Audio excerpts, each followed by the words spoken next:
Hello students, कैसे हैं आप सब। हम अपना 15वां लेसन आधुनिक शिक्षा का विकास पढ़ रहे थे। पहला चरण हमने पढ़ लिया।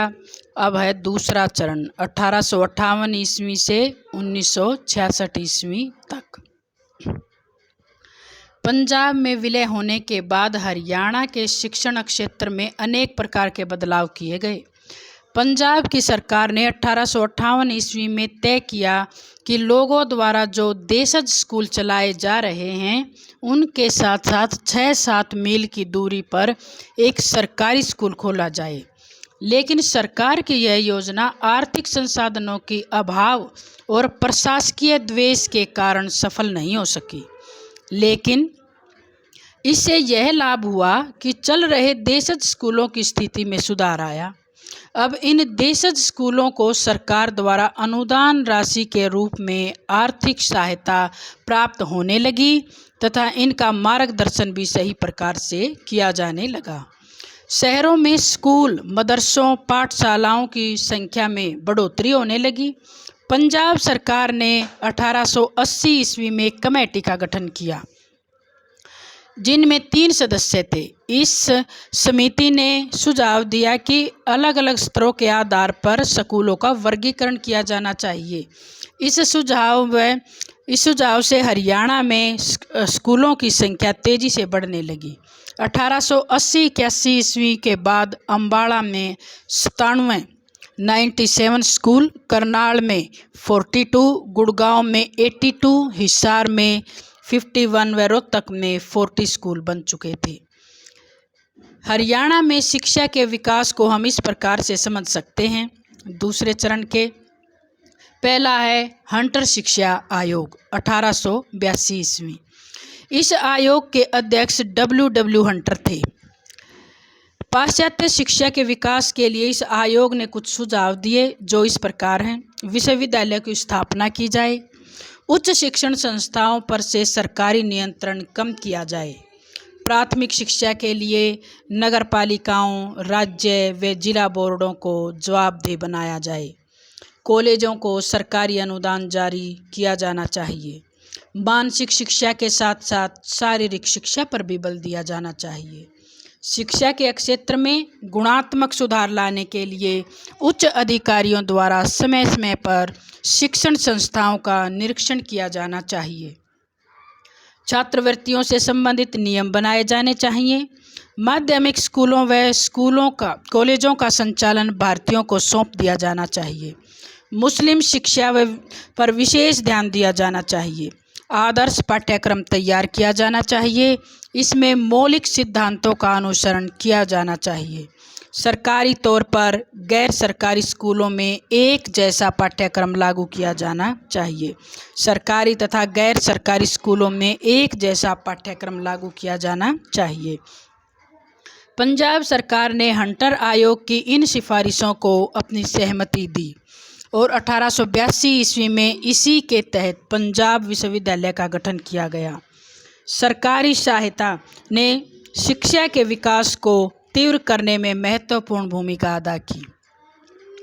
दूसरा है 1900 के बाद शिक्षा का विकास।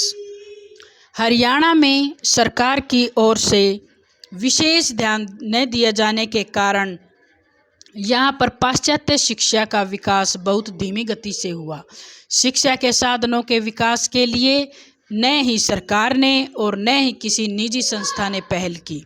आर्य समाज ने भारतीय शिक्षा के विकास के लिए बहुत कोशिश की, लेकिन पाश्चात्य शिक्षा की दृष्टि से हरियाणा अब भी पिछड़ा हुआ था। यही कारण था कि 19वीं सदी तक हरियाणा में मध्यम वर्ग पिछड़ा रहा, जबकि इसी समय अन्य प्रांतों में अंग्रेजी भाषा के पढ़े लिखे मध्यम वर्ग का उदय हो चुका था।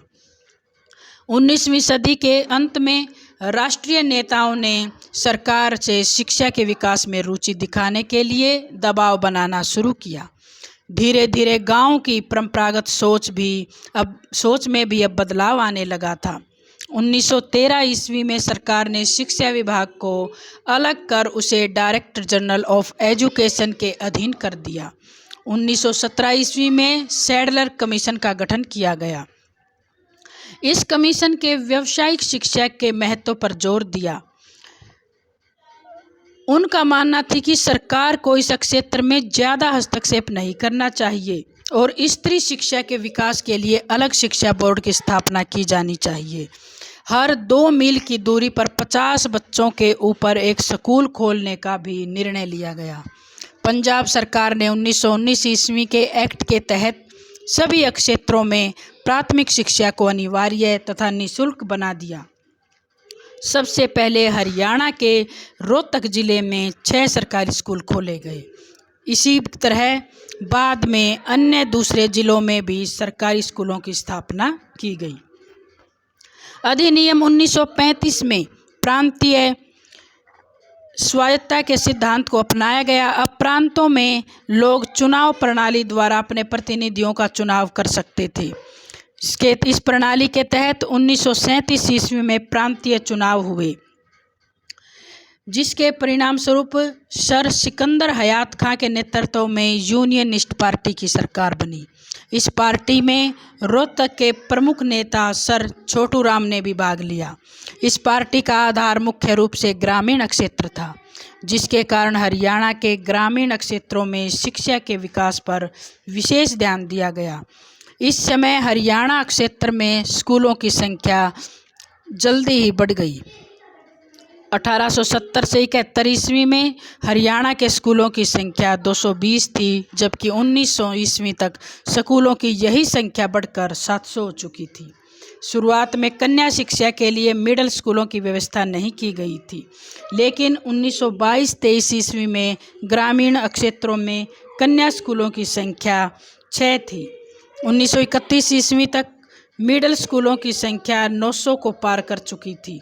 धीरे धीरे 1947 ईस्वी तक इन स्कूलों की संख्या 1498 तक पहुंच गई थी। स्वतंत्रता प्राप्ति के बाद शिक्षा का विकास। आज़ाद हिंदुस्तान की सरकार ने शिक्षा के विकास की ओर सबसे पहले ध्यान दिया। 10 से 14 वर्ष के बच्चों की शिक्षा को निःशुल्क बना दिया गया।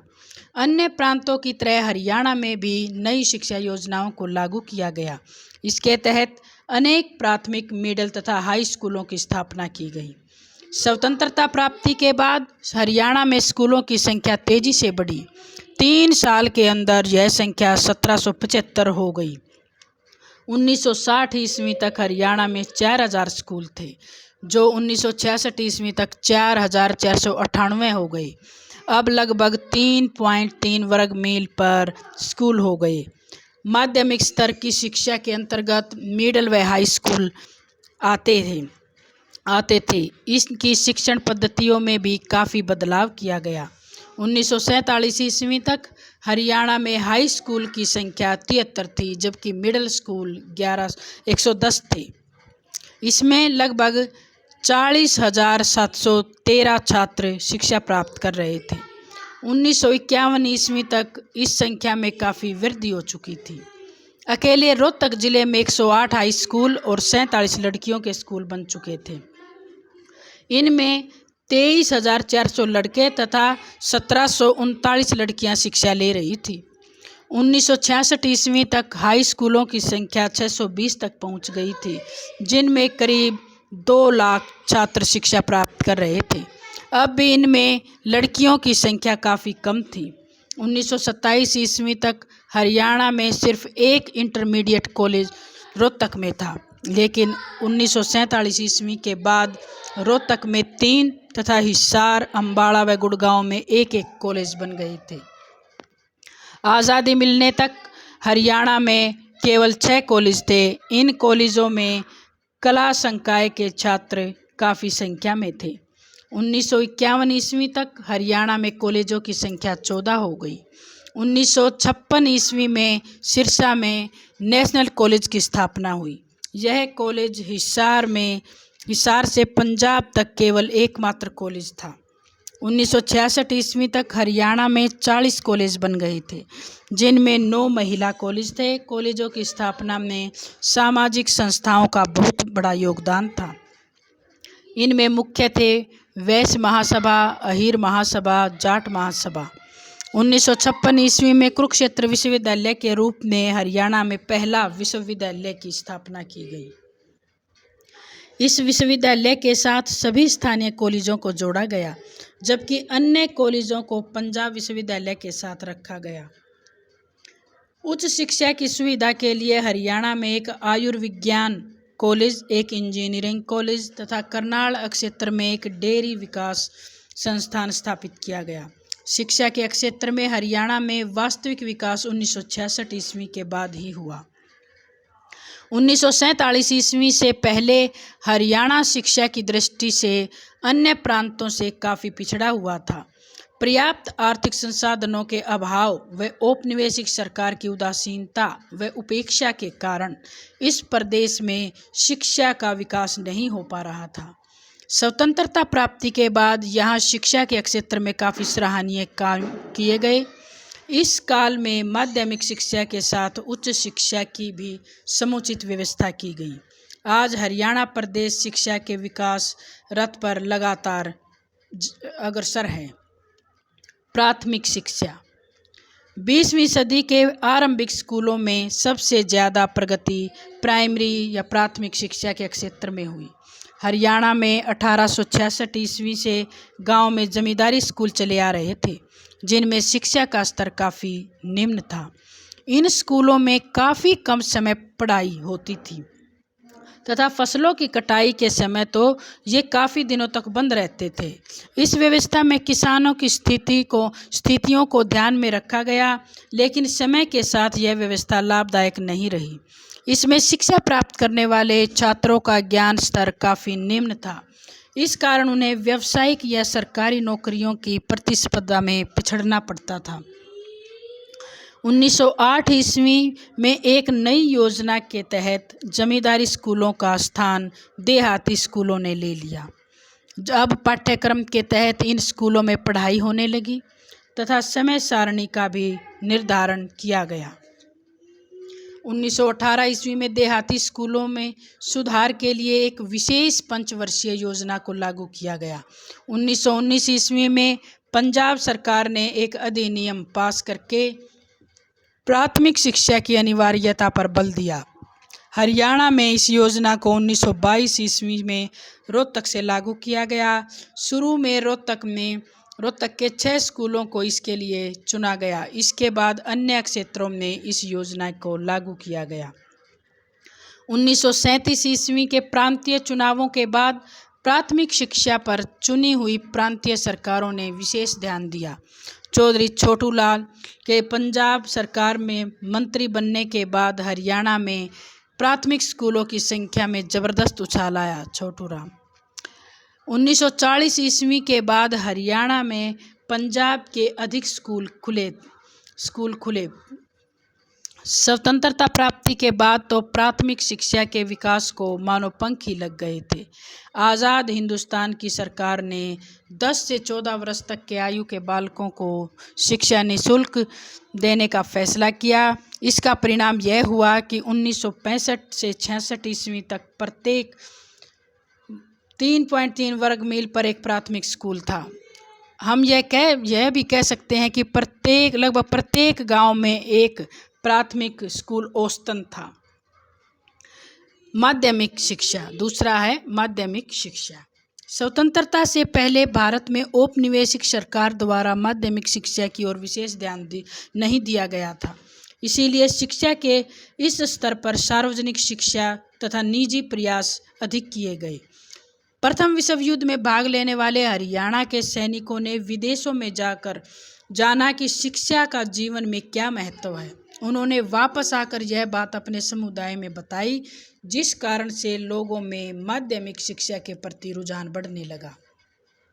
इसके अलावा इस समय चलने वाले राष्ट्रीय आंदोलन ने भी यहाँ के लोगों को माध्यमिक शिक्षा के प्रति जागरूक करने में महत्वपूर्ण योगदान दिया। 1947 ईस्वी के बाद शिक्षा के इस स्तर में और भी सकारात्मक बदलाव आया। इस दौर में माध्यमिक शिक्षा प्रदान करने वाले स्कूलों की संख्या में ज़बरदस्त इजाफा हुआ। तीसरा है वरिष्ठ शिक्षा, सीनियर एजुकेशन। वरिष्ठ या उच्च शिक्षा की स्थिति स्वतंत्रता से पहले हरियाणा में माध्यमिक शिक्षा से भी खराब स्थिति रही। इस बात का अनुमान इस बात से लगाया जा सकता है कि 1927 ईस्वी से पहले हरियाणा में एक भी कॉलेज नहीं था। कॉलेज स्तर की शिक्षा प्राप्त करने के लिए यहाँ के छात्रों को दिल्ली या लाहौर जाना पड़ता था। आर्थिक संसाधनों के अभाव में इन कॉलेज में शिक्षा प्राप्त करना सभी के लिए बिल्कुल भी आसान नहीं था। पहला इंटरमीडिएट कॉलेज जो 10+2 तक का था, रोहतक में 1827 ईस्वी में खुला, लेकिन इसके बाद भी कई वर्षों तक हरियाणा में ग्रेजुएट जो BA स्तर की कोई शिक्षण संस्था नहीं थी। इस तरह का पहला कॉलेज 1938 ईस्वी में अम्बाड़ा में SA जैन कॉलेज के रूप में खुला। कुछ वर्षों बाद 1941 ईस्वी में इंटरमीडिएट कॉलेज का दर्जा बढ़ा दिया गया तथा उसे ग्रेजुएट कॉलेज का दर्जा दे दिया गया। 1944 ईस्वी में रोहतक में ही एक और प्राइवेट कॉलेज की स्थापना हुई, जिसे all India Jat heroes memorial college के रूप में जाना गया। 1944 ईस्वी में ही भिवाड़ी में वैश्य समुदाय के सहयोग से ग्रेजुएट कॉलेज वैश्य कॉलेज की स्थापना की गई। इसी तर्ज के तौर पर 1945 ईस्वी में रेवाड़ी में अहीर कॉलेज तथा रोहतक में वैश्य कॉलेज की स्थापना की गई। इस तरह 1947 ईस्वी तक हरियाणा में एक सरकारी तथा 5 प्राइवेट कॉलेज सहित ग्रेजुएट कॉलेजों की संख्या कुल 6 थी। इन कॉलेजों में भी ज़्यादातर कला संकाय के विषय अंग्रेजी, फारसी, उर्दू, हिंदी, भूगोल, संस्कृत, इतिहास, राजनीतिक शास्त्र व अर्थशास्त्र पढ़ाए जाते थे। वैज्ञानिक तथा तकनीकी शिक्षा का इस समय हरियाणा में हमेशा अभाव ही रहा। इन कॉलेजों में शिक्षण का माध्यम अंग्रेजी भाषा को रखा गया था। इन सभी के आधार पर कहा जा सकता है कि स्वतंत्रता के बाद हरियाणा में शिक्षा के सभी स्तरों में उल्लेखनीय विकास हुआ। सामाजिक संस्थाओं, निजी दानवीरों तथा जातीय महासभाओं ने माध्यमिक तथा वरिष्ठ शिक्षा के विकास में सराहनीय योगदान दिया। 1966 तक हरियाणा में ग्रेजुएट कॉलेजों की संख्या 40 हो गई थी, जिनमें जातीय महासभाओं का विशेष योगदान था। सरकार ने भी स्वतंत्रता के बाद इस दिशा में सराहनीय तथा सकारात्मक प्रयास किए। इनके कारण लड़कियों की शिक्षा के लिए भी अच्छे अवसर बने। 1966 ईस्वी तक 9 कॉलेज महिला कॉलेज के रूप में स्थापित हो चुके थे। 1956 ईस्वी में हरियाणा में पहला विश्वविद्यालय कुरुक्षेत्र विश्वविद्यालय के रूप में स्थापित हुआ। 1966 ईस्वी के बाद हरियाणा में वैज्ञानिक तथा तकनीकी शिक्षा का वास्तविक विकास हुआ। इस समय तक सभी प्रयासों के बावजूद हरियाणा में शिक्षा की स्थिति संतोषजनक नहीं थी। अब है हरियाणा पर आधुनिक शिक्षा का प्रभाव और महत्व। भारत में औपनिवेशिक काल में अंग्रेजी शिक्षा का प्रचार प्रसार तेजी से हुआ। इसी के तहत हरियाणा में भी अंग्रेजी भाषा का तेजी से विकास हुआ। जैसे जैसे अंग्रेजी साम्राज्य का विस्तार होता गया, वैसे वैसे प्रशासन के कार्यों के लिए अंग्रेजी भाषा की आवश्यकता पहले से ज़्यादा महसूस होने लगी। अंग्रेजी भाषा के भारत में प्रचलित होने के कई कारण थे। उनके विचार से उदारवादी भारतीयों का ध्येय सार्वजनिक जीवन में सम्मान प्राप्त करना तथा चेतना ग्रहण करना था। उपयोगिता की दृष्टि से प्रशासन में ऊंची नौकरियां प्राप्त करना था, जबकि दूसरी ओर ईसाई मिशनरी अंग्रेजी भाषा के द्वारा भारतीयों को ईसाई बनाने के लिए प्रयत्नशील थी। हालांकि जन शिक्षा समिति के कुछ सदस्य प्राच्य शिक्षा के पक्ष में थे, लेकिन 1835 ईस्वी में मैकाले के विवरण पत्र से यह बात स्पष्ट हो गई कि भारत में शिक्षा का माध्यम अंग्रेजी ही होगा। लॉर्ड विलियम बेंटिंक ने भी मैकाले के तर्क को स्वीकार किया और कहा कि आज के पश्चात भारतीयों को ब्रिटिश साहित्य और विज्ञान की शिक्षा अंग्रेजी भाषा में दी जाएगी। ब्रिटिश सरकार ने अंग्रेजी शिक्षा का प्रचार इतने व्यापक रूप से किया कि भारत में अंग्रेजी शिक्षा प्राप्त करने वाले छात्रों की संख्या दिन प्रतिदिन बढ़ती चली गई। आधुनिक शिक्षा के कारण हरियाणा में काफ़ी सामाजिक सुधार हुए। उस समय का हरियाणा का समाज अनेक सामाजिक बुराइयों से लिप्त था। यहाँ के समाज में बाल विवाह, कन्यावध, सती प्रथा जैसी सामाजिक बुराइयां फैली हुई थी। आधुनिक शिक्षा के कारण विधवाओं में पुनर्विवाह को लोगों को सहमति प्राप्त हुई। अंग्रेजी भाषा में लिखे ग्रंथों, पुस्तकों को पढ़कर हरियाणवी नवयुवकों में नई चेतना का विकास हुआ। अतः उन्होंने व्यर्थ के धार्मिक आडंबरों व रीति रिवाजों के खिलाफ आवाज़ उठाई। अंग्रेजी शिक्षा के विकास के कारण मूर्ति पूजा, परंपराएं तथा बाह्य आडंबर समाप्त होने लगे। आधुनिक शिक्षा के विकास के कारण हरियाणा के लोगों में देश प्रेम की भावना का विकास हुआ। अंग्रेजी साहित्य में स्वतंत्रता और राष्ट्रीयता की भावना पर भी बल दिया गया। अनेक अंग्रेजी साहित्यकारों ने जैसे स्पेंसर, जॉन मिल, बर्क, मिल्टन, थॉमस पेन ने अपनी रचनाओं में स्वतंत्रता और देशभक्ति की भावना का वर्णन किया। आधुनिक शिक्षा के विकास ने भारतीय शिक्षा को प्रभावित किया। भारत के नवयुवक अंग्रेजी शिक्षा से इतने प्रभावित हो गए कि अंग्रेजी शिक्षा प्राप्त करने के बाद वे अपने आप को श्रेष्ठ समझने लगे तथा अन्य लोगों से दुर्व्यवहार करने लगे। आधुनिक शिक्षा के कारण यहाँ के लोग स्वतंत्रता का महत्व समझने लगे थे। हरियाणा के लोगों ने इसी भावना से प्रेरित होकर 1857 ईस्वी के विद्रोह में बढ़ चढ़कर भाग लिया। इस शिक्षा के विकास के कारण हरियाणा के लोग विज्ञान व तकनीकी के विकसित रूप के बारे में जान पाए। भारत के अन्य प्रांतों की तरह हरियाणा में भी पुनर्जागरण आंदोलन की शुरुआत हुई। हरियाणा में आर्य समाज तथा सनातन धर्म सभा जैसे सामाजिक संस्थानों ने शिक्षा तथा सामाजिक सुधारों के क्षेत्र में महत्वपूर्ण योगदान दिया।